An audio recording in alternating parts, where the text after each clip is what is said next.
Hey, good evening, everybody. Welcome back to For Collectors for Collectors. My name is Sammy Thunder. I am really intrigued by this opportunity to sit down and talk with some young vintage dealers. So I'm joined tonight by Garrett, Ballpark Memories, and also young dealer Mica Berman. Thank you guys so much for hopping on. Um, I think this is going to be a great opportunity to kind of sit down and discuss and just kind of learn about how you guys carry yourselves with the hobby and what sort of techniques you guys use, what strategies, and just to kind of get a better understanding as far as what it means to be a vintage dealer these days. So I guess we'll kind of start with this is that I know, Garrett, you do card shows. You physically go to card shows. Micah, I don't know if you do card shows or not, do you? I actually just went to my first one this past weekend, but I'm trying to expand a little bit there. But it was really well. But you set up at your first card show? Yeah, yeah. Very It was cool. Because I know, all right, so I know both of you guys. I mean, Garrett, we're in the same Discord group, and I've obviously seen you within the Facebook groups as well. Micah has seen you through the Facebook groups. I mean, you guys have built your reputations really well, and it's definitely kind of helps build not just your reputation, but your inventory and so forth. I kind of want to start from the very beginning in terms of where it started, why it started that way, why vintage to begin with. Did you guys go from modern to vintage? I want to just kind of hear the beginning. So, Garrett, if you want to start. Yeah, so I kind of started with modern cards. I didn't really buy and sell them at all. I just kind of got in during COVID when everyone else did. And then over the course of the next 6 months, 9 months or so, it kind of ended up just buying and selling things and turned into a job. I just kind of quit my job at a convenient time and started ramping up buying and selling stuff and then became full time kind of before you know it. And Michael, what about you? I was collecting baseball cards, just 50-cent baseball cards with my dad since I was 7. And over the course of time, it just birthdays and whatever the gifts started to rack up, and I did mostly vintage just because that's what we bonded over, and it was fun to collect. And over the past 2 or 3 years, I started to sell a little bit more and then reinvest and start to, again, as you said, build that business up and kind of spiral it into what it is today. Yeah, it's interesting for people who watch your channel, Sammy. You can kind of see if they've watched your channel for about a year or so, you can see the growth of the type of stuff that you've had, even just from selling. It's not like you're all day, every day buying and selling and turning stuff around, but your collection has grown crazy amount just from kind of repurposing where you had your money in your collection. And look at the wall behind you. I mean, you got a ton of great stuff back there. Yeah, I mean, there's a lot of lessons learned over time. Definitely, there's been times where I've lost money in the process, but I mean, you live and learn. I think that's how it kind of goes, and kind of just the natural progress. But really, the thing that I really want to understand with you guys, because I think Micah, I might have asked this question, but to you over Facebook is. Um, there has to be some initial investment in getting into vintage because I mean there are times where you can go to flea markets, you can go to tag sales, you can go to garage sales, antique malls, and you can get lucky and find some big hits there for a good price that you can easily turn and kind of replenish and just keep that cycle going. But I want to know exactly, was there like a big investment to start, or was it just a progression that kind of had like a more of a linear reaction? Like I remember you mentioning something about the 73 Reggie Jackson as your starting, as a kind of like a starting point for you. If I don't know if you can just kind of share a little bit about the growth. Yeah, no, it's definitely there's been some jumps, but it was a lot of progression. Really, at the beginning, it was trading those types of cards where, uh, we go to a card shop and buy it, and I try and sell it for a few dollars more, and just continue that spiral. And I say snowball it as it just the ball rolls down the hill. The money keeps collecting, the new money to reinvest in more inventory. Um, So it started with those $5 cards, then $7 cards, then $10 cards, and $12 cards. And the initial money I think came from, there were a few lucky chances I got. There was one where I was consigning a Michael Jordan card, and that, I made a few $100s off that, and that was a big push.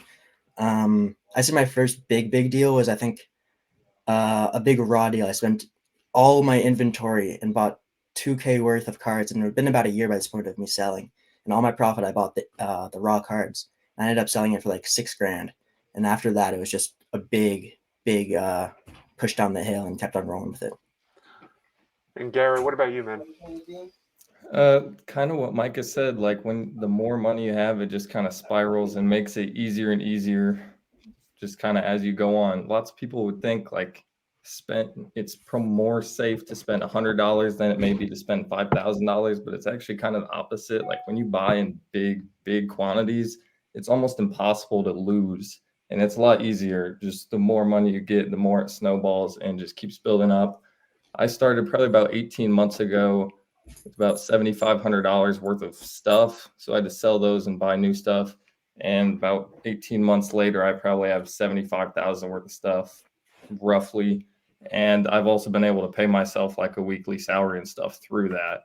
So even starting with not a crazy amount of money, you can turn it over and start making some decent money in not too long.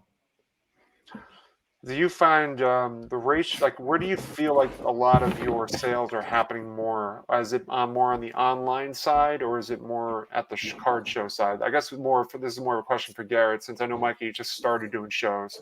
But Online Garrett, for sure. I online would for say sure. online for sure. Shows, it's just not as many eyeballs. If you're doing like a national or something, there's obviously lots of money flying there and everything like that. But if you're doing a local like 40 to 60 table show, you're paying to set up, which first of all, online is free. So you don't have to pay to post in any of these Facebook groups or anything. So you're paying for eyeballs, and you're also only getting local eyeballs. So you can post for free on Facebook or X or Instagram, Net54, any of these other websites, eBay. You post on all those for free, and you get eyeballs in Hawaii, eyeballs in Alabama, Florida. You get everywhere. So I much prefer online. I think there's a lot more benefits to that. I think Micah probably so far has a similar experience. Yeah, I mean, I do everything on Facebook, and everything through Messenger. I move about 50% just through Messenger by this point, with people writing to me and saying, "Hey, do you have this card? I'm looking for it," and I'll just happen to have the card with my inventory.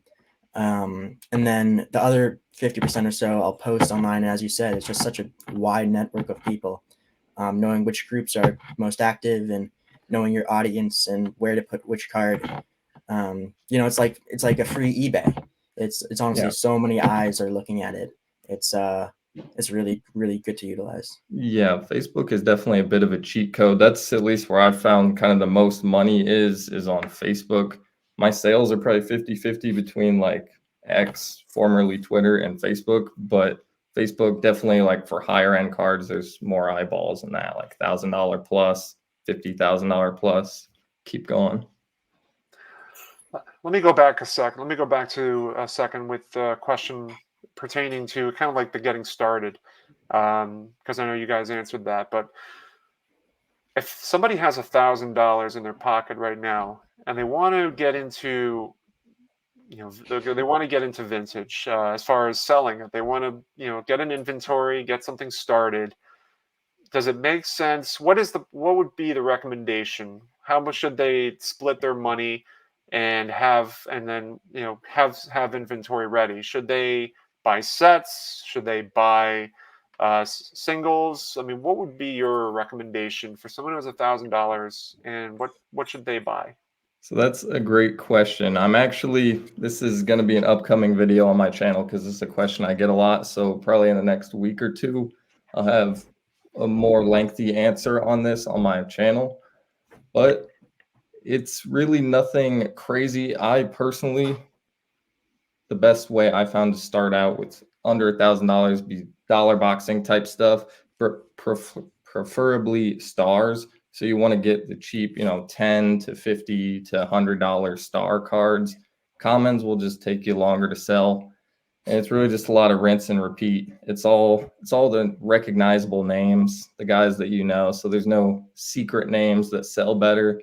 It's the Nolan Ryans, the Manholes, the Mays, Aaron, Pete Rose, those types of guys. That's where I would start. Dollar box, look for those names. Honestly, what's worked for me, I think, is a little bit different. Where I started is I didn't think about any percentages. I just saw if I can make money on this card, I'll buy it, and I'll move it fast. So one thing that works really well for me is that I move things within a week, and if it sits more than a week, I'll just get it off.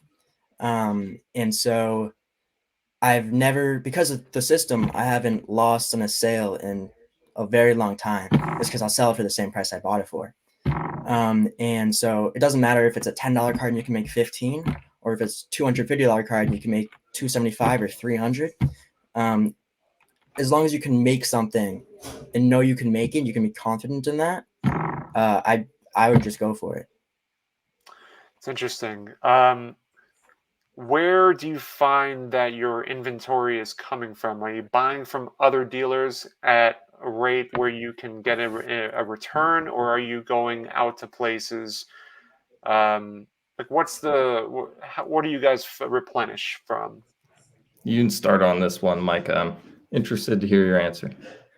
For me, it's completely been Facebook. It's been Facebook, and more recently, some people have been messaging me through Instagram or other networks, but mostly it's Facebook groups. At the very beginning, I had much smaller, as I said, anything I could make money on, I'd go for. If it was $5 and I had to lay out, 60, I would do that just because that small money, the initial money I really needed. And so now that I've grown a little bit, I'm able to choose more what I'm going to go for, and widen the margins a little bit. But I think that I'm trying to think of some examples right now. I think initially, like, I just had a 56 Aaron card that I bought for 275 and sold it for 290 the next day. That isn't a very large margin, but just keeping that continuous money flowing, as long as the money is moving, it's not just sitting, it'll stack up. So that's how I've just went about it, and it's worked so far for me. So you do a little bit more of almost like consignment than I do. I've never done consignment. So do you do a mix of consignment and kind of cash buy and sell, or is it what's kind of the ratio?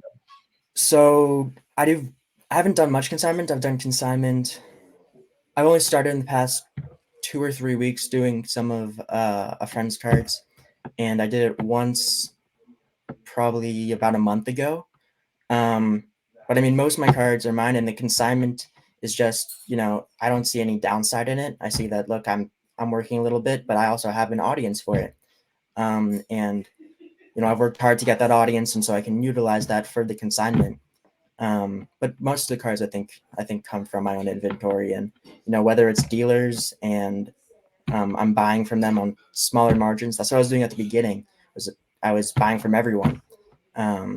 And now, I have a few guys that I consistently go to, and, I'll see a deal here or there on Facebook that I'll grab. And, just knowing how much something is worth is really important, and not, having to look everything up, but just seeing, okay, that card's a little underpriced, and just grab that and maybe write the dealer and see what else he has. And if you're willing to be able to put out the initial inventory, you can keep rolling. Yeah, for sure. Do you feel as though, considering the fact that you're building your name up and kind of garnering a very positive and a good reputation, do you feel as though that you become more like a trusted dealer for that reason, and also deals will come at a much fairer and even more reasonable rates from other dealers? Yeah, I think that as the reputation has grown, so has the amount of deals and the amount of people have contacted me to see if I'm interested. I think at the beginning it was definitely harder, and it definitely took more time. But as you continue, and as your name gets spread, whether it's by mouth or people seeing you selling stuff and they're interested, people will start to contact you and say, "Hey, are you interested in this? Are you interested in this?" And I think I do it the other way as well, where I'll reach out to people if I don't have a lot of cards on me, and I'll reach out to them and say, "Hey, what are you looking for?" Right, and that way I can keep my eye on something and know what they're looking for and help them out, and they help me out. So. Garrett, what about you? Yeah, I've definitely noticed kind of as you sell more, I have had some of those, like Micah said, where people kind of reach out to you asking if you want to buy stuff, or hey, do you have this specific card? I'm looking for this card for my set or my player run or whatever. And so that is pretty nice. Kind of the longer you have a reputation, people start to remember like, hey, I saw you posted that card, 2 weeks ago. Do you still have it? And people just kind of put a face, or at least online, like a picture with a name, and people remember that. They go back to you, they keep buying from you. And the more money you spend with dealers, or the more money people spend with you, it's just a give relationship. I agree. I think as long as you're fair, right? If you're fair both to the buyer, to the seller, um, they're going to keep coming back to you and just keep the good relationship. I think relationships a lot in this business. Um, just, be good to everyone, be fair. I'm not trying to, none of us are trying to rip anyone off. We're trying to give them good deals and do well for ourselves. And That's my dog. Sorry. You're good. just be fair in the industry, and as long as everyone does well in the end, everyone's happy, and it'll just continue going. So, kind of leading to my next question here. I mean, there are definitely dealers out there in the vintage world that swear by going by the Beckett value versus what we see on 130 point. Garrett's already responding to this. So I think there's definitely kind of an evolving pattern of dealers now, and I'm wondering, because you guys are younger, so I imagine you guys are definitely going more in the seeing what the market's selling things for. I mean, given the wrath of the wide variety of technology out there, 130 point VCP and so forth. Is that kind of your mindset? You guys use that those sort of what's the word I'm looking for? I guess the different sources. Is that what you're using? Yeah, I think the Beckett, like the book, can be all right for commons and stuff. I believe it's fairly accurate as far as like raw commons and stuff. But when it comes to stars, like just ignore it. I mean, VCP is really the best thing you can do. It's $8 a month. Like if you do it and you save $10 on a card every month, you're making money. It's worth your money.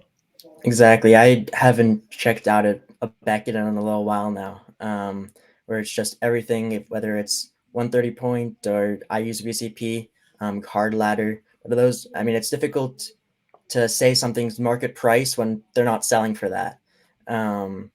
So, I think online resources and eBay and whatever auctions, I find that buy it now prices aren't always there. Sometimes they're low, sometimes they're high. So I go almost purely based on auction.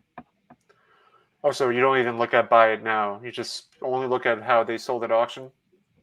I mean, I'll look at buy it now just if there's limited comps, but I think that auction prices have a more consistent rate, and that's why I sell it. Also, I'll sell at auction prices. Um, I don't think that if someone isn't as educated and they go and see a buy it now, it's the first thing they buy, that doesn't have to set the market, because it might be high, it might be low. Someone might have just picked up a really, really good deal because someone didn't know what they were selling. Um, but the auction, more people see it, more people bid on it, and that if it's one for $250, that at least two people are willing to spend, that highest bidder and the second highest bidder are willing to spend that, and so that can set the market price. Where if someone buys it for, just randomly pulls it up and spends 300, you're not sure where that buys. Yeah, I guess there's a lot of the times I'll go to shows because I haven't really done a lot of buying off of Facebook as of late, but I did a lot in the past, and it definitely seems there's a huge shift in pricing when you buy something from Facebook versus buying it at a show. I feel as though prices on Facebook are kind of more you know, are definitely more reasonable than buying them at shows. Do you? I know Garrett, you do. You go to a lot of shows, and Micah, what about you? Do you? I mean, outside of that selling at the show that you did one recently, do you go to a lot of them? Local ones, 40, 50 tables. But that was my first big shows in New York. And I also went to the National for the first time this year, but that was it for me. So you don't go to like to the Garfield show, or you don't go to the county center or any of those other shows. No, I mean I'm a freshman in college, so it's difficult to always get to them. Right. But I'm this year I'm also planning to do some more as my name grows, and I'm trying to meet more people in person and establish more relationships. And so I'll keep working on it. But I agree that the prices on eBay are definitely lower, and it might be because people are don't have to take the 13% hit on eBay, or at shows, people know everyone. There's a card, they're looking for something, and so they'll mark it up. But I think that at eBay, sorry, Facebook, I think the prices are usually pretty fair and usually right around comps. Yeah, there's definitely Yes. some good deals to be had there on Facebook. Hmm. Um, Another interesting thing is that, I mean, Micah, you're in Jersey, right? Massachusetts. Massachusetts. Okay. The territories that you guys are in, obviously, Garrett, you're Indiana, Yeah. and so Massachusetts, Indiana. I don't know if you guys have ever been to this. There's like a website you can go to see what live shows there are, and it's like a Google Maps, and it kind of creates pinpoints as far as where these shows are happening, and it's quite remarkable to see how skewed it is to the East Coast, to the Northeast. Yeah. And you go on there and you see it's pretty much middle America, nothing's happening, very few pins. And so it's interesting to bring you guys here together because obviously you have different experiences in terms of what shows may be like, and but I mean, there's definitely a middle ground with the Facebook market because it's just fair game all around. But what are your experiences for going to shows? Again, for Garrett, for you, it's like Ohio, Indiana, Illinois, maybe. Like, what are some of your experiences? What are you seeing at shows? Yeah, for vintage, great. I mean, that's like the vintage central of the US. Like you got Chicago to our west, and then to the east, you got Ohio. Ohio seems to just love vintage cards. All the shows there are like closer to 50-50 as far as vintage modern. I know lots of shows can be like 80+% modern cards, but yeah, it's really in a good spot. You're kind of sandwiched between a bunch of people who like vintage cards and a bunch of people who like baseball. So it's great. Especially with the Strongsville show, I think that's kind of around the corner. I hear you're going. Yes, yeah. So I'll be there. I'm not sure exactly what day. I don't know how many days it is, but I'll be there at least one of them. Very cool. I think Brian B. Roth and I are driving over there, so we'll probably see Sweet. you then. Nice. Uh, so I'm trying to think, so the kind of, how can I say this? I'm intrigued because you guys, Michael, how long ago was it when you got started with all this? Selling wise, it was middle junior year, so about 2 years. And what kind of cards were you starting with when you were selling? Like, what were you selling at the very beginning? It was most of my just personal collection stuff that I didn't really want anymore. I think some of the first ones were, I think they were 50, $60 cards, which were, right then they were good cards for me, but I just wanted something else. Um, Mhm. I think that original foundation definitely helped boost my name a little bit and start it out, but it wasn't anything crazy. Do you sell to collect, or are you selling to sell at this point? I sell basically collect. I use a lot of my profits, not all of them, but I use most of my profits. I say that 90%, and I put them back in my own collection. And it's still something me and my dad are really passionate about, and it's one of many things that bond us, and we like doing it together. It's just it's almost a new level and a new way to afford it for me. Um, has been going through this route, and it's really fun to meet new people and um, establish good name and the reputation. And there's so many opportunities that have come out of it. So it's been really fun. Was your dad also in the business as well? He was not. Okay. He collected as a kid and stopped until I was, I don't know, 8 or 9. He gave me his cards, and then went to a local card shop every week, and bought a 50-cent pack, and then went to Dunkin' Donuts and had a donut, and that was it. That's how it started. Uh, and it's really just spiraled. It's just something me and him have always loved, and so yeah, so like 95% or so of profits just go back into my personal collection, and the rest 5% I'll uh I'll use for college funds and such. But And Garrett, I think your dad was in the business before. Is that true? Yeah, yeah. So when he was about my age, probably around 17 until he was about 20, right in the boom, 89 to 92 range, he had his own shop. So he had a storefront shop here in the same town that I live in now. But then kind of, eventually went on to do other things as baseball cards faded for a little bit. Hmm. And now, like everyone else in COVID, kind of back in it and then got me in it. So that's how I got started, at least. Now, for your collections, who are you guys player collectors, set builders? Um, what kind of collections or what kind of collectors are you guys? I definitely just prefer cards that are tough to find. Like selling a lot of cards, you kind of see a lot of the same stuff. So if there's something that you don't usually see, that's the type of stuff I like. So I have some like Allen and Ginter's, like the 1888. I love 1800s cards. They're all just really hard to find. And then lots of pre-war. I like the caramel cards, from the early 1900s. There's other tougher sets like Gaudy play ball, really like 41 play ball. I Yeah. oh, I'm all about the historical figures. And so I'll go for Mays and Aaron and Jackie and Paige. Um, and I'll throw Kovacs and Greenberg in there, and I'll go for all the guys who I think have made difference in different ways in both American history and baseball, and good players. But I'm also a singles collector where I just whatever I can see, whatever I can throw in and think, okay, this person had a difference in the way we live today.